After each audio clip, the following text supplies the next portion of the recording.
Hello and welcome back to Full Count, where I've been ranking the teams from 30 to 1. And if you clicked on this video, you know that at number 11, I have the Texas Rangers. Folks, last year was a bit of a down year. No denying it. It was bad. Back to back years of bad after their 2023 World Series. So look, tough team to rank here because they have a lot of talent. We know that. But last year was a nightmare. So I think 11's a respectable spot to put them. I know last year I think I had them 10 or possibly 9. I think the Cubs were 10. I think they were 9. So they obviously did not play like the ninth best team in baseball. They won 81 games in what I would call a nightmare season. So I'm not too worried about it. But anyways, let's get into it. They did make some moves. And the first move they made was trading away Marcus Semien to bring in your new one-hole hitter, right fielder Brandon Nimmo. Love this pickup, especially because of how Marcus Semien has been playing lately. Brandon Nimmo kind of crushed the baseball last year. He hit 262 with a 324 on base and a 436 slug for an OPS of 760. He hit 25 homers and 27 doubles. He's a very average defender. He's really the most boring player to talk about because there's nothing really like to improve on. There's no glaring bad or glaring good. He's either average or just good at everything. So, I mean, he could definitely walk a bit more, but I don't know. He's just a good ball player. I think that was an awesome move for the Rangers, given just Marcus Semien's floor lately has been bad. Now, Mets getting him, I mean, I don't want to talk too much about the trade, but Mets getting Marcus Semien obviously gives them a high ceiling player. That being said, I really like it. Excited to see what he can accomplish in a Rangers uniform this year. Then in the 2-hole, you got left fielder Wyatt Langford. This guy is such a monster. He's going to be an absolute stud for a very long time in this league. Last year, he hit 241 with a 344 on base and a 431 slug for an OPS of 775. He hit 22 homers and 25 doubles. He's still just 24 years old. I love Wyatt Langford. Last season, he was 90th percentile in walk percentage, which is rare for a young player. He was 87th in barrel percentage as well. He's also elite defensively in left. He ranked in the 96th percentile in range, or outs above average is the same thing. I like Wyatt in the 2-hole. I definitely expect a better year than last season. He's better than he showed. I expect the slash line to go up, and with that, the counting numbers will go up as well. So he's an awesome player. It's very simple. He's great. In the 3-hole, you got shortstop Corey Seager. If he plays the full season, he's going to be in the MVP conversation. Simple as that. Last season, he only played in 102 games, though. In those games, he had 271 with a 373 on base, which is obviously elite, and a 487 slug for an OPS of 860. He hit 21 homers and 19 doubles in 102 games. So, I don't know. He's had MVP votes 9 separate times. We know that Corey Seager is a dog. He just needs to stay healthy. He ranked in 92nd percentile or better in all these categories: xWOBA, x batting average, x slugging, which is all just expected.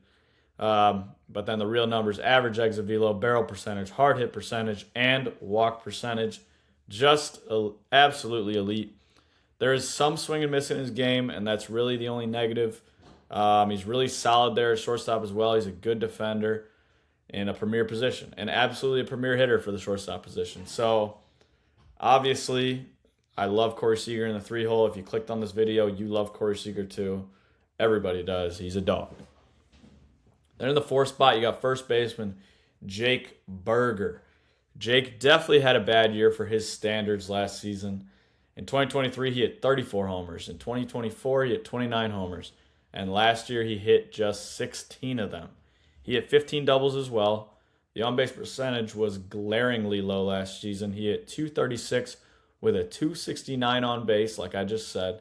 Glaringly low. 419 slug for an OPS of 687. I fully expect him to bounce back this next season. He's a much better hitter on that. The on base has really never been good in his career, but last year was just way too low.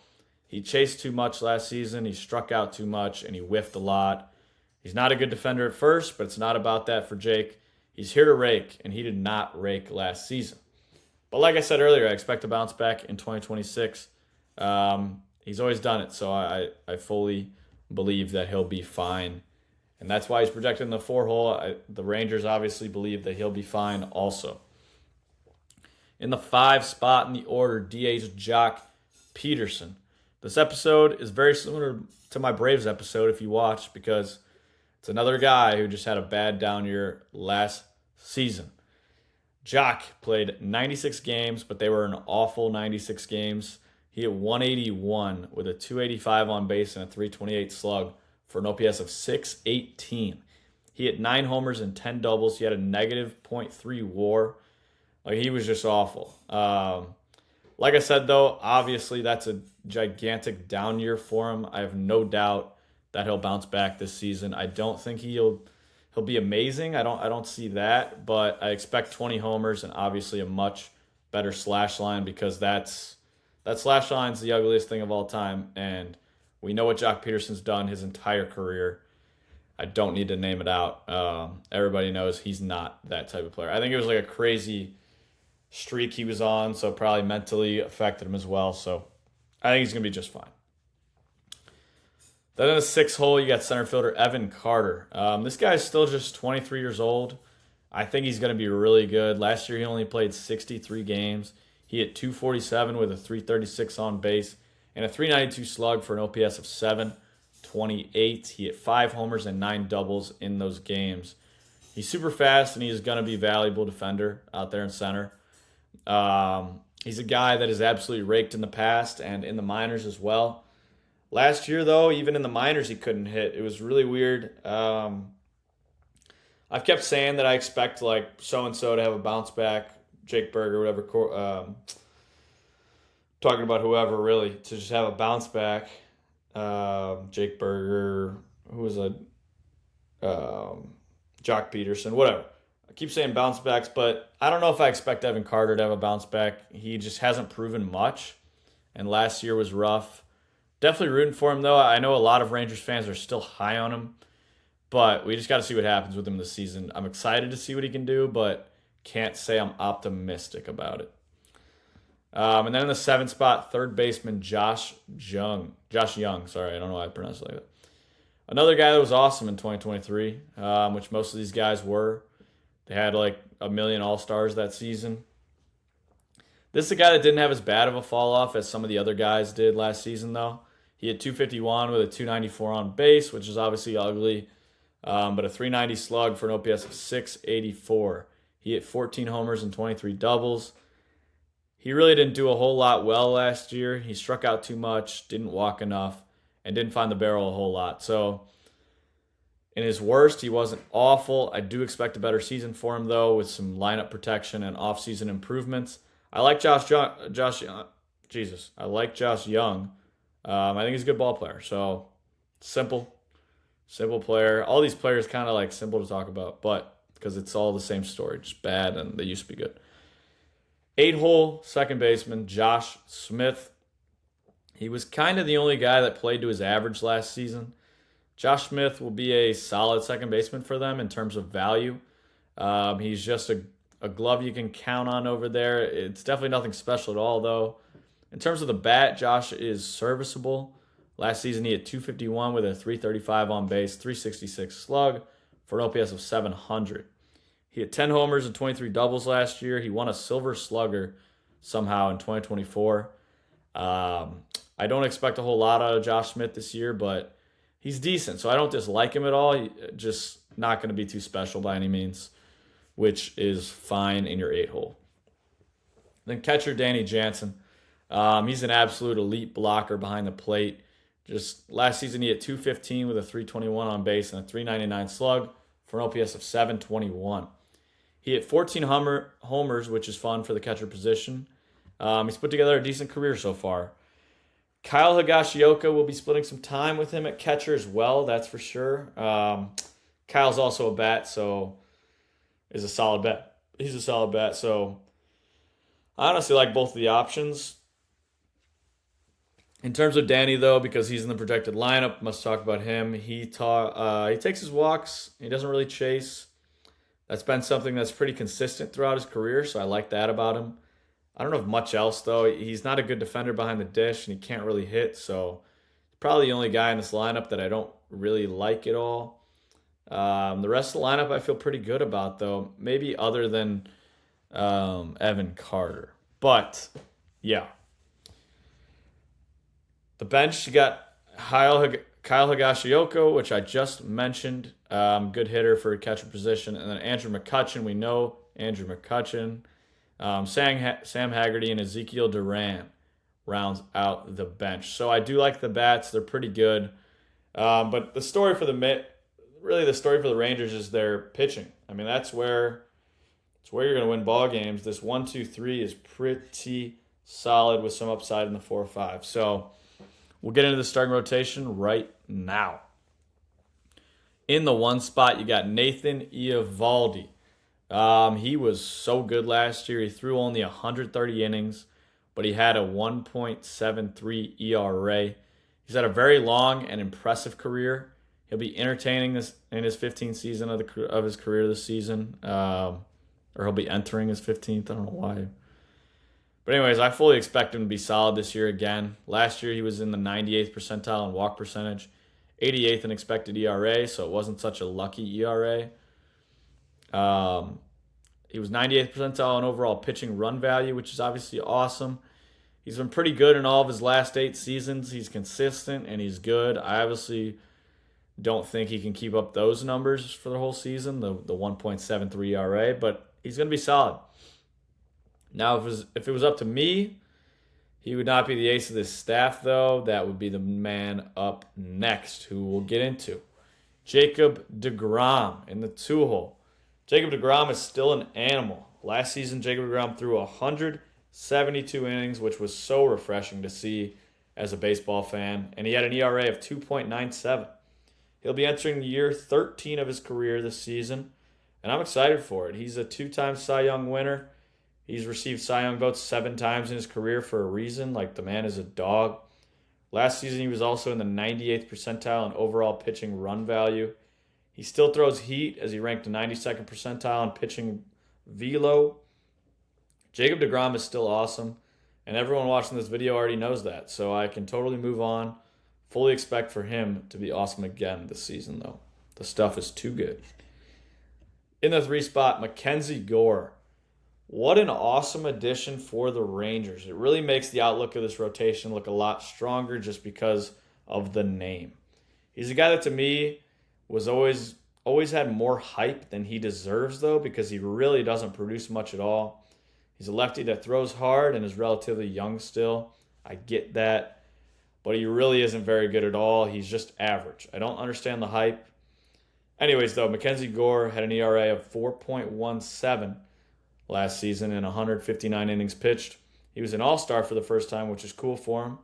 But it was just first half. He got a ton of strikeouts and whiffs. He's got the stuff. He just walks too many guys and lets the ball in the air a lot. I like him, but I don't see much happening this season because he's never really done it yet in the league. If he's the guy people think he can be, though, then this rotation looks so much better. That's a 1-2-3 that you do not want to see in the playoffs if he is the guy that gets all the hype. In the 4 spot, Jack Leiter.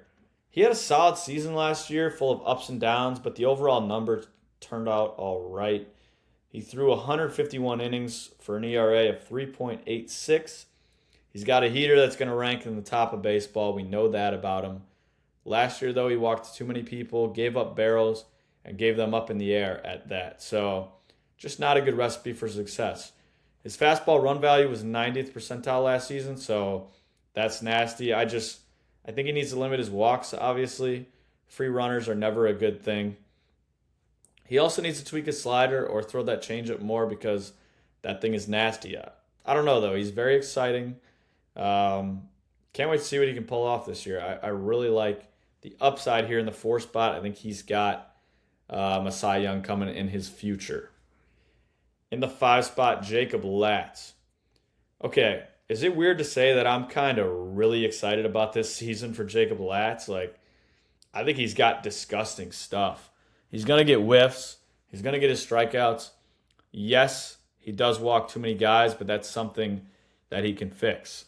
Really excited to see what he can pull off this year. Last season, Jacob threw just 85 innings, some out of the pen, some were as a starter. He had an ERA of 2.84.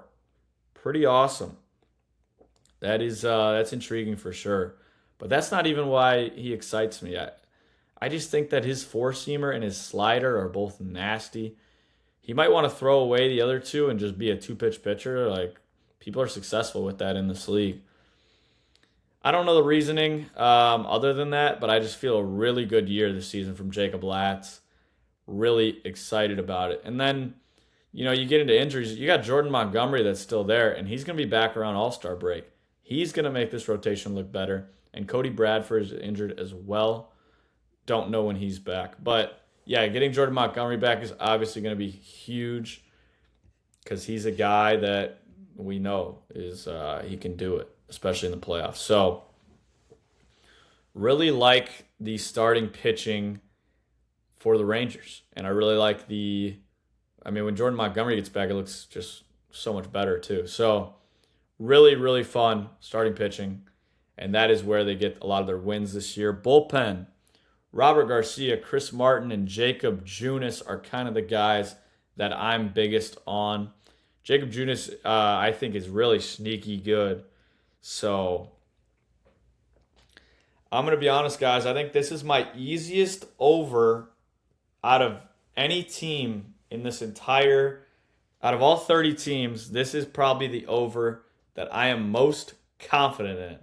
This might turn into a bad clip, but they won 81 games last season in an absolute nightmare of a year.